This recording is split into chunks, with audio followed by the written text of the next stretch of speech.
अल्लाह, army और America.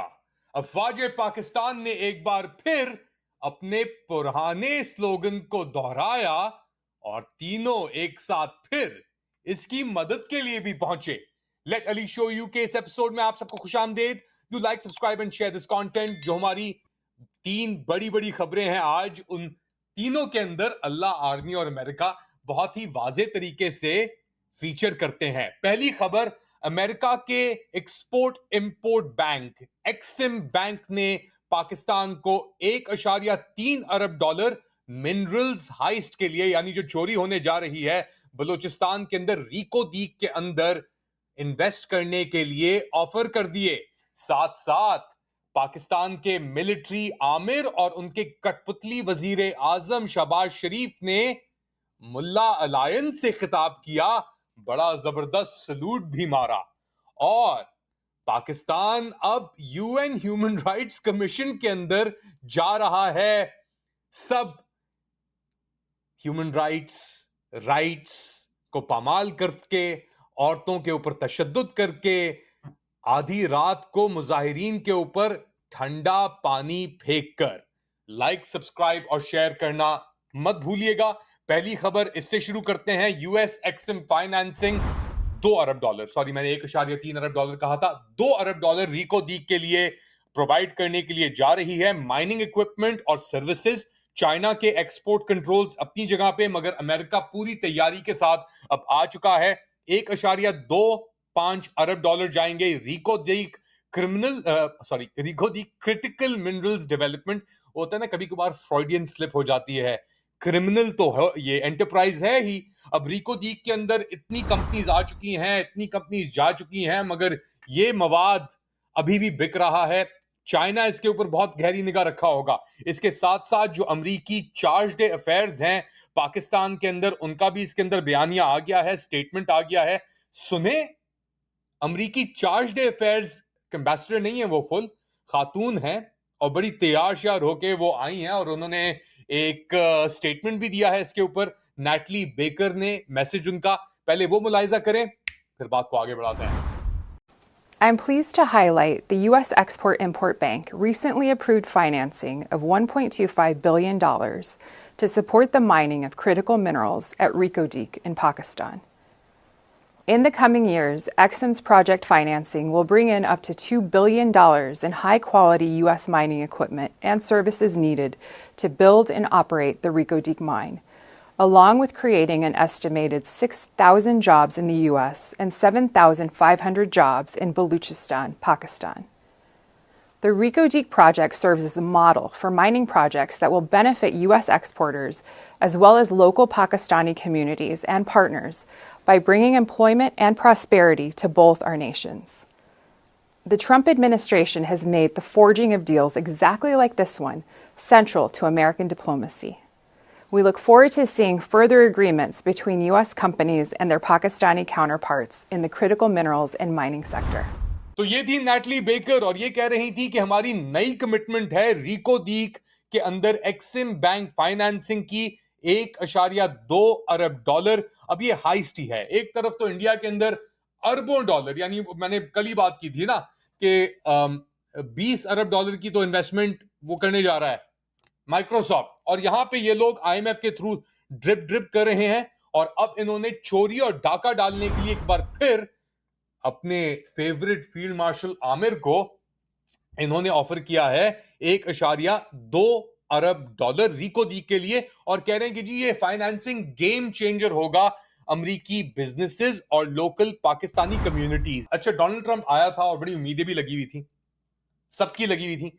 Anti establishment figure बन के वो आया इक्तदार के अंदर। मार्केटिंग उसने की कि जी मैं डीप स्टेट को हटा दूंगा, गिरा दूंगा, सब कुछ कर दूंगा, और आके वो बन गया एक पूडल। टोनी होता है ना, पूडल, एस्टैब्लिशमेंट के हाथ के अंदर बिल्कुल गोदी में बैठकर उसने मागा मूवमेंट को भी तबाह कर दिया, अमेरिका फर्स्ट मूवमेंट को भी उसने तबाह कर दिया।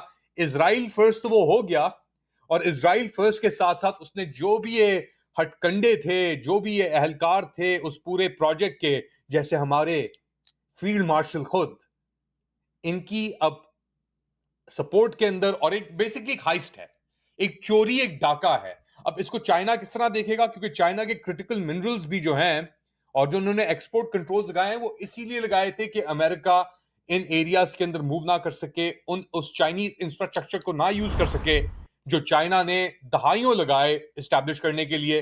सीपेक था एक जमाने में, वो किधर गया हमें नहीं पता, मगर अमेरिका का इसके अंदर एक जरूर हाथ मौजूद है और अब हमें वो हाथ ग्लव्स के साथ नजर भी आ रहा है। और इस इस पूरी कार्रवाई को मुस्बत करने के लिए हमारा सिपा सालार नंबर 1 खड़ा है कन्वेंशन सेंटर इस्लामाबाद के अंदर। और ये हम आपको दूसरी खबर पे लेके जाते हैं। कन्वेंशन सेंटर इस्लामाबाद के अंदर पाकिस्तान जो किला है इस्लाम का, जो अहलकारी कर रहा है इस डाके की रिको डीक के अंदर, जिसके लिए अब एक्सिम, यानी एक्सिम तो एक टूल है ना अमेरिकन फॉरेन पॉलिसी का, इसलिए चार्ज डे अफेयर्स आके कह रही है जो स्पीच की है। अब ये मुलाहिजा करें, ये चल रहा है आपका पाकिस्तान के दारुल हुकूमत के अंदर मौलाना मुल्ला मिलिट्री अलायंस, कहते हैं ना कि अल्लाह आर्मी इन अमेरिका, तो अल्लाह आर्मी इन अमेरिका के अंदर मुल्ला मिलिट्री अलायंस का एक बहुत अहम किरदार है। हमने अमेरिका की तो बात कर दी, अब हम चलते हैं अल्लाह की तरफ।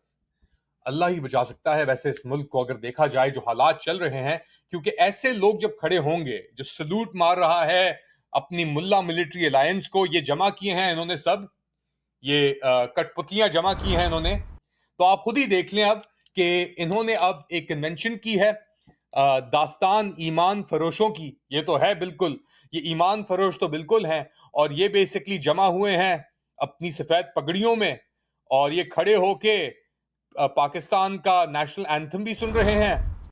फील्ड मार्शल जो अपने आप को, जिसने सब कुछ दे दिया, यानी लाइफ टाइम इम्यूनिटी दे दी जिस बंदे ने, जो बुनियादी इस्लाम के खिलाफ, यानी आपकी जो कुरान है उसके खिलाफ वर्जी करते हुए सब कुछ कर लिया इस बंदे ने, और ये अब खड़े होके मुल्ला की एक मिलिट्री अलायंस इसने जमा की हुई है सामने।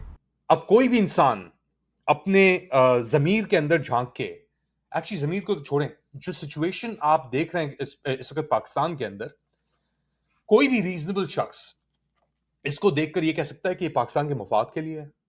Absolutely not. क्या ये कह सकता है कि ये पाकिस्तान का मुस्तकबिल बेहतर करेगी? सवाल ही पैदा नहीं होता। क्या ये कह सकते हैं कि इसकी बुनियाद के ऊपर या इसकी वजह से पाकिस्तान की मईशत इंप्रूव होगी इस डाके की वजह से? सवाल ही पैदा नहीं होता। मुनाफकत का सरचश्मा फिर क्या होता है? और वो हमें लेके चलता है अपनी आज की आखिरी खबर पे, कि आई होप कि आपको ये पसंद आए ये खबर भी। और ये खबर है कि पाकिस्तान ने क्या कहें आप, पाकिस्तान ने यूएन ह्यूमन राइट्स कमीशन के अंदर अपनी शमूलियत का आगाज कर दिया है। और एक बार फिर पाकिस्तान के कठपुतली वजीर आजम, जो इस फस्तायत के निजाम के का एक एहलकार हैं, ऊपर तो फील्ड मार्शल है ना डंडे के साथ, मगर पाकिस्तानी वजीर आजम ने ये एक UN 77th anniversary of UN declaration of human rights UDHR के मौके के ऊपर एक मैसेज शाया किया है। Prime minister, deputy prime minister foreign and foreign minister Ishaq Dar ने, कि Pakistan remains dedicated to upholding human dignity, fundamental freedoms and equal rights for all, in line with its international obligations.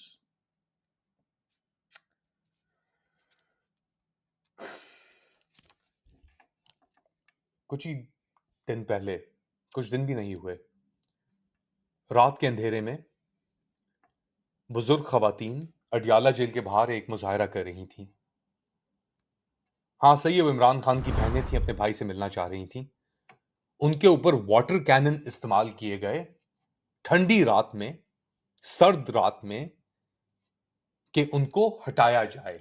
ये है इन लोगों की कमिटमेंट ह्यूमन राइट्स की, ये है इनकी कमिटमेंट ह्यूमन डिग्निटी की। शर्म, हया, सब कुछ खत्म हो चुका है। ये मुल्क जलने के लिए तैयार है, क्योंकि इसमें ये जो आग लगी हुई है इसको बुझाने के बजाय इस पे पानी छिड़का जा रहा है। और पानी आप जानते हैं, अगर आग पे इस तरह पानी छिड़का जाए तो वो आग फैलती है।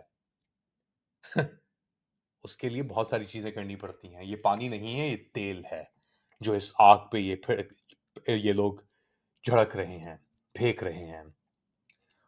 और इसका जो कॉन्सिक्वेंसेस होंगे इस आग के, वो पूरी सिचुएशन को अपनी जद में ले लेंगे, पूरी इमारत को वो अपनी जद में ले लेंगे। और इस आग के ऊपर एक मुस्कुराता चेहरा आपको नजर आएगा field marshal, chief of defence forces का।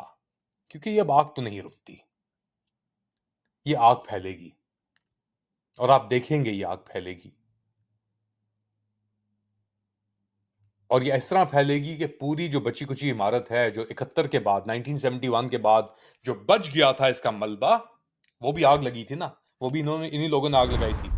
ये एक फायर साइड सेल है जहां पे अब अमेरिका भी आके अपना हिस्सा ले रहा है। और अमेरिका के लिए तो एक बड़ी ये एजाज की बात है कि उसने चाइना को रोक दिया।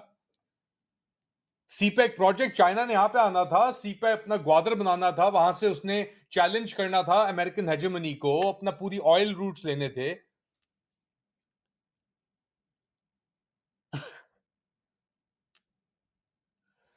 आप लोग क्या समझते हैं, बताएं मुझे कमेंट सेक्शन के अंदर।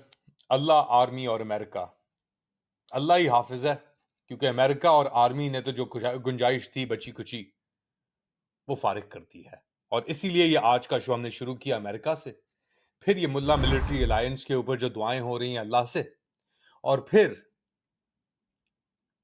आर्मी ने जो किया है ह्यूमन राइट्स को लेकर पाकिस्तान के अंदर, उस पर इख्तिताम किया। अपना ख्याल रखिएगा, लाइक, सब्सक्राइब और शेयर। कंट्रोल्स चल रहे हैं, सब्सक्राइबर लिस्ट जाती है ऊपर, फिर आती है नीचे। ये पिछले कुछ दिनों से चल रहा है, डेफिनेटली टारगेटिंग हो रही है इस अकाउंट की। इतने व्यूअर्स नहीं है इसके, सब्सक्राइबर्स नहीं है, मगर फिर भी if the strength in numbers है ना, वो जो कहते हैं strength in numbers, strength in intent है हमारे सब्सक्राइबर्स की। चाहे वो कहीं भी हों, वो पाकिस्तान के अंदर हों, इंडिया के अंदर हों।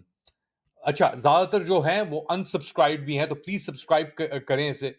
ये जो कंट्रोल्स डाले जा रहे हैं इस कंटेंट के ऊपर आप तक रीच करने के लिए, उसको तोड़ने के लिए आपकी सब्सक्रिप्शन बहुत जरूरी है, और आपकी पेट्रनेज भी बहुत जरूरी है। क्योंकि आपकी पेट्रनेज के बगैर ये काम नहीं हो सकता। और मैं कोशिश करता हूं, आप जानते हैं मैं मेहनत करता हूं आपके लिए, इंसाफ के लिए और इन खबरों के लिए। क्योंकि खबरें अनबायस्ड, खैर हर इंसान की बायस होती है, ये तो अपना कहना कि अनबायस्ड खबर नहीं है। हमारी बायस है, हमारी बायस है फैक्ट्स के साथ, हक के साथ, सच के साथ। उनकी बायस है अपने फॉक्स पेट्रियटिज्म के साथ, मुनाफकत के साथ, अमेरिका के साथ, मुफाद के साथ, इक्तदार के साथ।